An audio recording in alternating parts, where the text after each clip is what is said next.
Сәлеметсіздер ме? Бүгінгі дәрісте энергияны сақтау элементтері, яғни конденсаторларды қарастырамыз.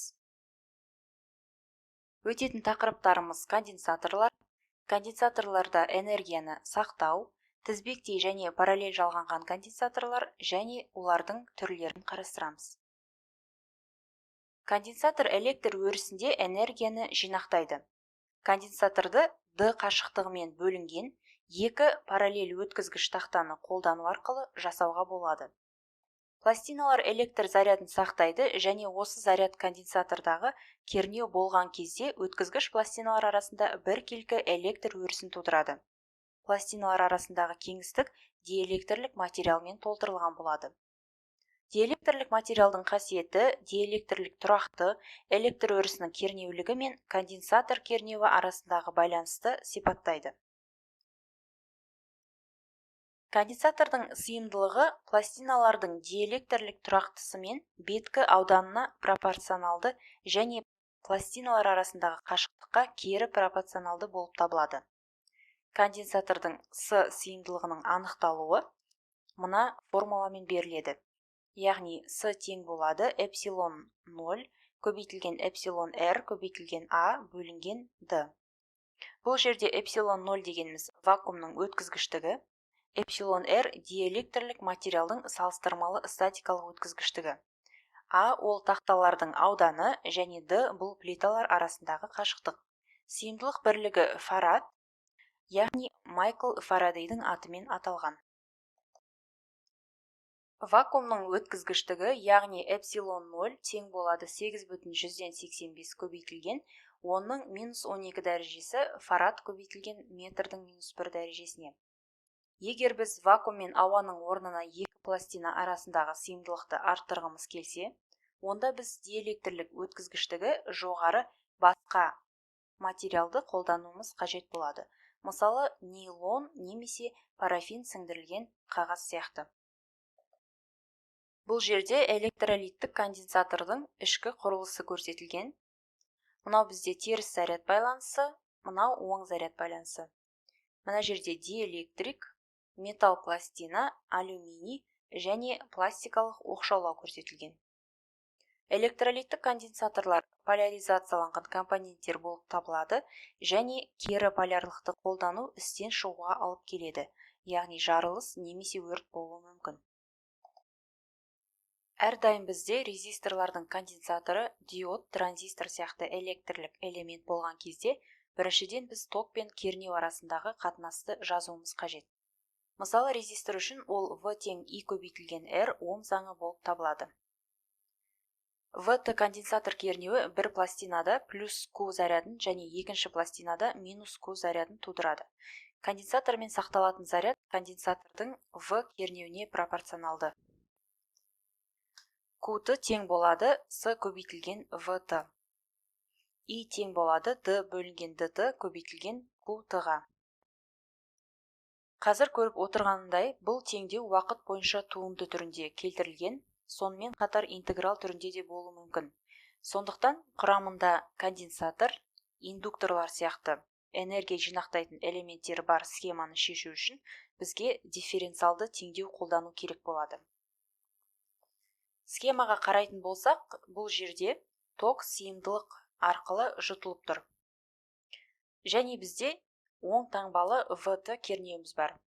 Мына екі элементте бірдей, бірақ бұл жерде бізде электрондық конденсатор бар. Оның полярлығы бар, сондықтан теріс шығыс қисық түрінде көрсетілген. Алдыңғы слайдта біз конденсатор арқылы зарядты шығардық. Енді конденсатордағы кернеуге назар аударайық.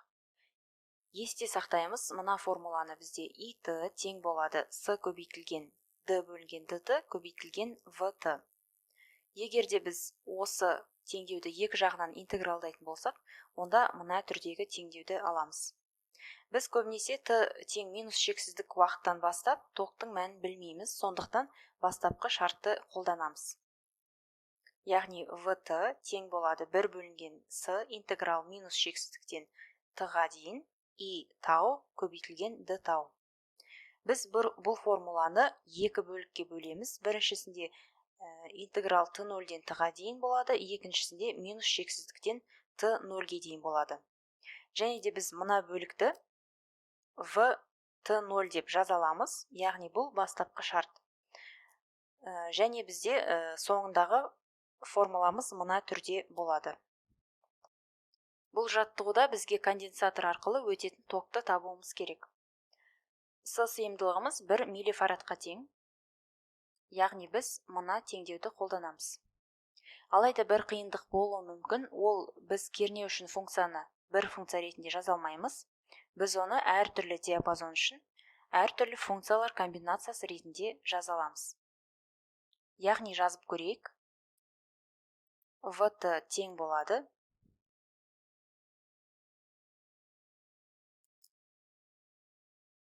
0, т нөлге тең немесе нөлден кіші, келесі 10 т, яғни мына бөлік үшін. Т нөлден үлкен, бірден кіші немесе бірге тең, келесі минус 10 т қосылған 20. Ол бізде мына аралық үшін. Яғни т бірден үлкен, 2-ден кіші немесе тең. Келесіміз 0 және т 2-ден үлкен болған кезде. Енді бізге тоқтың мәнін табу үшін туындысын тауып с-ға көбейтіп көреміз. Яғни жазамыз ит тең болады 0, т нөлден тең немесе кіші. Есептейміз, мұнда бізде 0,1 ампер болады. Т-мыз 0-ден үлкен, 1-ден кіші немесе тең. Келесі минус 0,1 ампер. Т 1-ден үлкен, 2-ден кіші немесе тең. Келесі 0, т-мыз 2-ден үлкен болған кезде. Енді осының графигін сызып көрейік. Мұнда бізде y көсіміз, бұнда бізде i тоғымыз, яғни ампер. Және x өсіміз болады мұнда. Т уақытымыз, яғни секунд. Басқа түспен сызып көрейік. Т нөлге тең, тоқ нөлге тең. Ол белгілі бір мәнде жоғары қарай көтеріледі. Мұнда бізде 1 және мұнда 2 болады. Жоғары қарай көтеріліп, қайтадан төмен минус мәнге қарай өтеді де. Келесі 2 арқылы өтіп, ол қайтадан нөлдік мәнге ие болады. Яғни бұл біздің графигіміз. Мына жерде бізде 0,1 болады. Және мұнда минус 0,1 болады. Келесі жаттығуымызда конденсатор үшін ВТ кернеуін табуымыз керек. Яғни Т 0-ден кіші болған үшін бізде ВТ-мыз 0-ге тең болады, және С сыйымдылығымыз 2-ден 1 фарадқа тең болады. Яғни жазамыз ит тең болады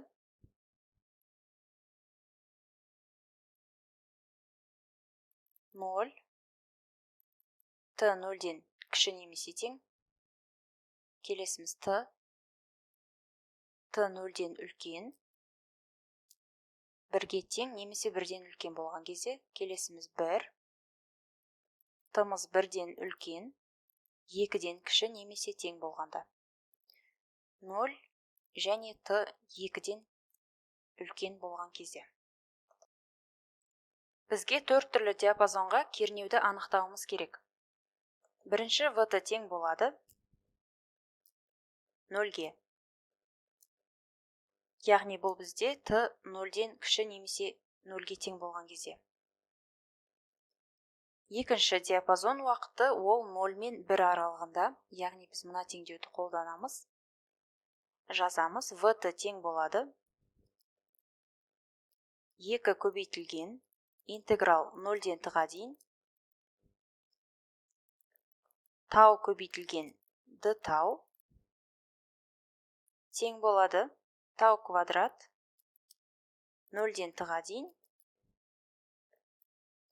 тең болады t квадратқа.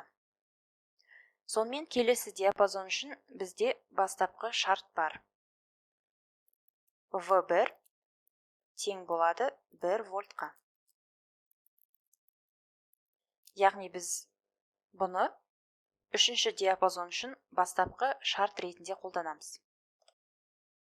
Енді бізге үшінші диапазон үшін кернеуді табу керек. Ол мынаған тең болады. VT тең болады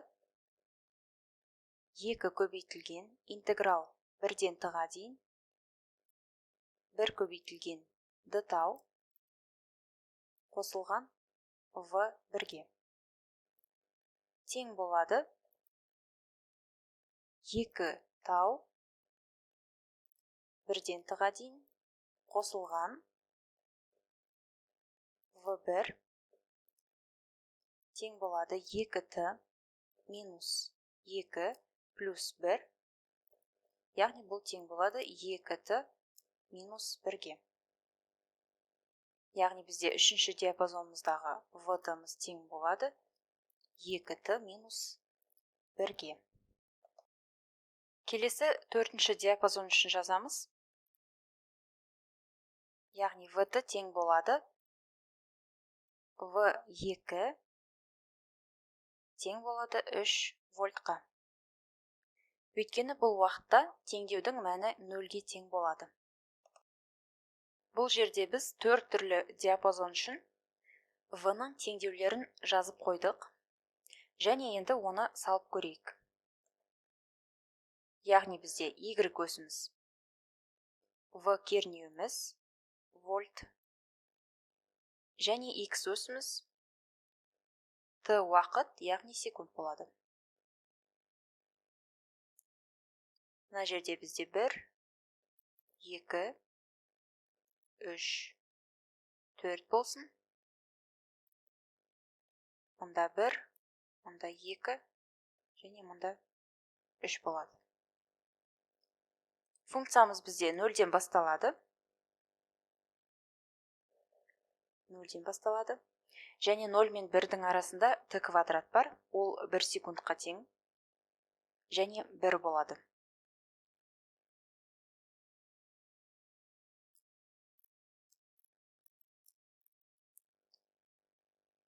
Кейін бізде 2t минус 1 тең 1 болады.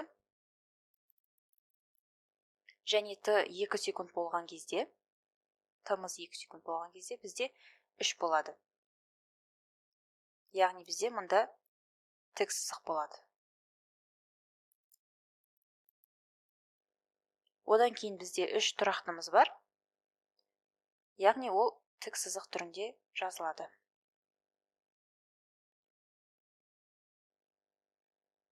Бұл кернеудің осы сыйымдылық үшін уақытқа қатысты эскизі болады. Бұл мысалда бізге 5 микрофарад конденсатор берілген және толқындық кернеу берілген.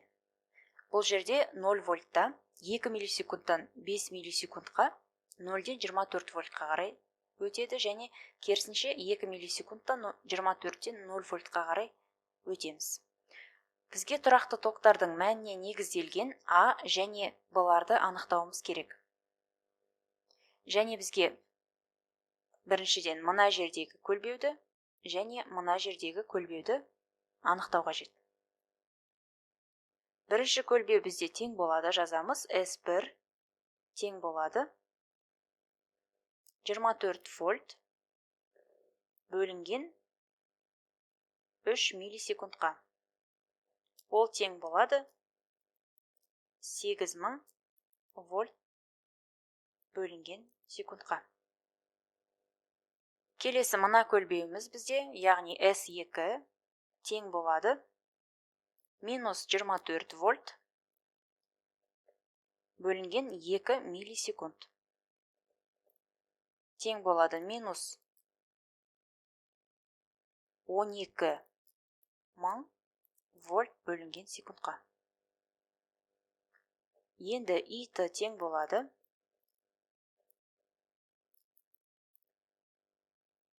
5 микрофарад көбейтілген 8000 вольт бөлінген секунд. Яғни ол тең болады 40 миллиамперге. Келесі И-ті тең болады 5 микрофарад көбейтілген минус 12 мың вольт бөлінген секунд. Тең болады минус 60 миллиамперге. Яғни бізде А тең болады 40 миллиамперге. Және Б тең болады минус 60 миллиамперге. Енді біз конденсатордың тоғы мен кернеуін білдік. Енді конденсаторда қандай энергия жинақталатынына назар аударайық. Конденсаторда сақталған зарядтарға әсер ететін күштер электр өрісінен туындайды. Электр өрісі белгілі бір аймақта бірлік оң зарядқа әсер ететін күш ретінде анықталады. Зарядтарға X бағыты бойынша әсер ететін күш болғандықтан, зарядтарды бөлуге бастапқыда қажет энергияны қазір электр өрісінде конденсатор жинайды. Конденсаторда жинақталатын энергия тең болады интеграл минус шексіздіктен т-ға дейін VI көбейтілген d тау. Яғни біз есте сақтауымыз керек мына формуланы I тең болады c көбейтілген dv бөлінген dt-ға. Бұл жерден бізде жинақтайтын энергиямыз мына теңдеуге тең болады формулаға. Т минус шексіздікке тең болған кезде конденсатор зарядталмайды. Сондықтан В жинақтаушы энергиямыз бізде тең болады 2-ден 1 c көбейтілген v квадрат т-ға.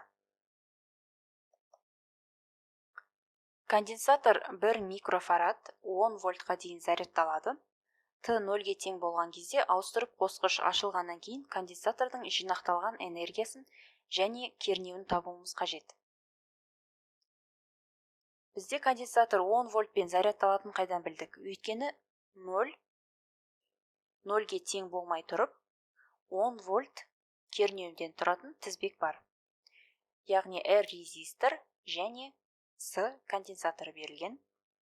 Белгілі бір уақыт өткен соң конденсатор кернеудің мәнімен бірдей мәнге ие болады. Мұнда Т 0-ге тең болған кезде тізбек ашық болады, сондықтан резистордың бойымен өтетін ток жоқ деп есептейміз, және конденсатор 10 вольт мәнін сақтап тұрады. Және жазамыз келесі Т 0-ден үлкен болған кезде конденсатордағы кернеуіміз 10 вольтқа тең болады. Конденсатордағы жинақталатын энергиямыз тең болады 1 бөлінген 2 көбейтілген С көбейтілген В квадрат тең болады 1 бөлінген 2 көбейтілген 1 микрофарад көбейтілген 10 вольт квадрат тең болады, есептейміз 100 бөлінген 2 көбейтілген 10-ның минус 3 дәрежесі джоуль. Ол бізде тең болады 50 миллиджоульға.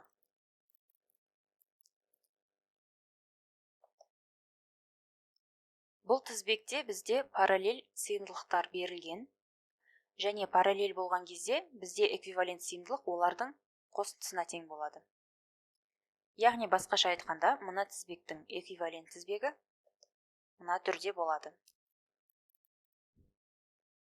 Яғни бізде бір ғана тоқ көзі және бір сыйымдылығымыз болады, яғни ол эквивалент сыйымдылығымыз. Неге олай болады? Біз мына түйін үшін Кирхофтың тоқ заңын жазып көрейік. И тең болады С1 көбейтілген ДВ бөлінген ДТ қосылған С2 көбейтілген ДВ бөлінген ДТ қосылған көп нүкте СН көбейтілген ДВ бөлінген ДТ-ға. Енді біріктіріп жазамыз. И тең болады сумма И бірден басталып N-ға дейін СИ көбейтілген ДВ бөлінген ДТ. Енді біз мына бөлікті ЦП дейтін болсақ, бізде нәтижесінде тең болады ЦП көбейтілген ДВ бөлінген ДТ-ға. Басқаша айтқанда, барлық осы сыйымдылықтардың қосындысы ЦП мәнімен бір сыйымдылық ретінде әрекет етеді. Егер бірнеше сыйымдылықтар тізбектей жалғанған болса, онда эквивалент сыйымдылықтардың мәні тең болады 1 бөлінген CS, тең болады сумма И 1-ден N-ға дейін 1 бөлінген CI-ға. Басқаша айтқанда, бұл параллель резисторлар жағдайына өте ұқсас келеді, және біз сыйымдылықтардың эквиваленттік мәнін табу үшін осы математикалық операцияны жүргізуіміз керек болады. Бұл жаттығуда бізге тізбектің эквиваленттік сыйымдылығын анықтауымыз керек. С1, С2, С3 2 микрофарад, В1 нөліміз 10 вольт және В2, В3 нөлдарымыз 20 вольтқа тең. Мына жерде бізде екі параллель сыйымдылық берілген, яғни С2 мен С3. Бізге эквивалент сыйымдылықты анықтауымыз керек. Яғни СП тең болады С2 қосылған С3 тең болады 4 микрофарадқа. ВП 0 тең болады 20 вольтқа. Енді С1 мен мына пайда болған СП эквивалент сыйымдылықтарымыз тізбекте жалғанғанын көріп тұрмыз. Яғни сәйкесінше СС тең болады 1 бөлінген С1 қосылған 1 бөлінген СП. Тең болады 8 бөлінген 6 микрофарад. Яғни қысқартып жазатын болсақ 4 бөлінген 3 микрофарадқа тең болады. Енді кернеуді қосуымыз керек. ВС0 тең болады В1 қосылған ВП тең болады 30 вольтқа. Енді тізбегіміз бір кернеу көзі, яғни плюс-минус В1 және бір сыйымдылықтан тұратын. Ол бізде 4 бөлінген 3 микрофарад. Эквивалент тізбегіміз осы түрде болады. Яғни В0 тең болады 30 вольтқа.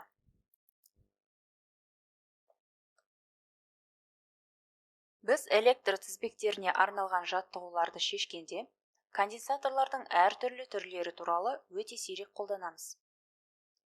Конденсаторлардың 4 негізгі түрі болады. Яғни керамика, пленка, алюминий электролиттік және тантал электролиттік. Алғашқы екеуі поляризацияланбаған, ал мына екеуі поляризацияланған болады. Бұл дегеніміз, егер сіз кернеу полярлығын ауыстыратын кернеуге ұшыратсаңыз, онда минус пен плюс арасындағы орын ауыстырамыз, және схема істен шығып кетуі мүмкін, сондықтан өте мұқият болу керек.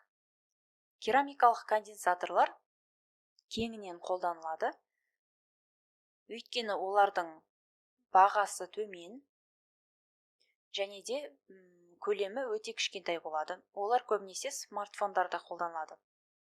Бірақ өкінішке орай олардың кернеу тұрақтылығы жағынан сапасы төменірек болады.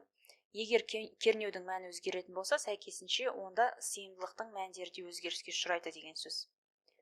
Бір жағынан пленка, алюминий электролиттіктер жуан және кернеудің әртүрлі мәндеріне тұрақты болады. Бірақ пленка конденсаторлар поляризацияланбаған, олар өте жақсы сапалы, бірақ керамикалық конденсаторлармен салыстырғанда бағасы жоғарырақ. Алюминий электролитті конденсаторлар бағасы арзан болады, пайдалы болады, бірақ басқалармен салыстырғанда олардың көлемі үлкен болады. Көлемі үлкен болғандықтан оларды әртүрлі қосымшаларда пайдалану қолайсыз болып келеді. Ал тантал электролитті конденсаторлар өте жақсы сипаттамаларға ие болады. Олардың жұмыс ұзақтығы жоғары және де өлшемі шағын болып келеді. Және тұрақтылық кернеуге байланысты ұзақтығы жақсы болады. Олардың сәйкесінше бағасы да өте жоғары болып келеді. Сондықтан әртүрлі сипаттамалар бар схемаларды жобалау және енгізу арқылы сыйымдылықты таңдауды жылдар бойы үйренуге болады. Бірақ таңдау жасаған кезде осы негізгі сипаттамаларды ескеруіміз қажет болады. Конденсатор сатып алғанда алдыңғы слайдта сипатталған сипаттамалардан басқа сыйымдылық мәні мен және кернеу мәндерін ескеруіміз қажет болады. Керамикалық және пленка конденсаторлар өте жоғары кернеулерге ұшырауы мүмкін, яғни 10 киловольтқа дейін. Алайда алюминий және тантал конденсаторлар кернеудің төмен мәндерінде жұмыс істей береді. Бірақ олардың сыйымдылық мәндері жоғары болуы мүмкін. Қазіргі кезде жаңа литий ионды аккумуляторлар пайда болды. Оларды суперконденсаторлар деп те атайды. Бұл қосалқы конденсаторлар батареяларға ұқсас сипаттамаларға ие болады және олардың сыйымдылығы өте жоғары болуы мүмкін. Яғни 1 килофарадқа дейін барады. Бірақ кернеудің қосалқы сыйымдылықтары басқа сыйымдылықтармен салыстырғанда әлде қайда төмен болады. Осымен энергияны сақтау элементтерінің бір түрі конденсаторларды қарастыруды аяқтадық.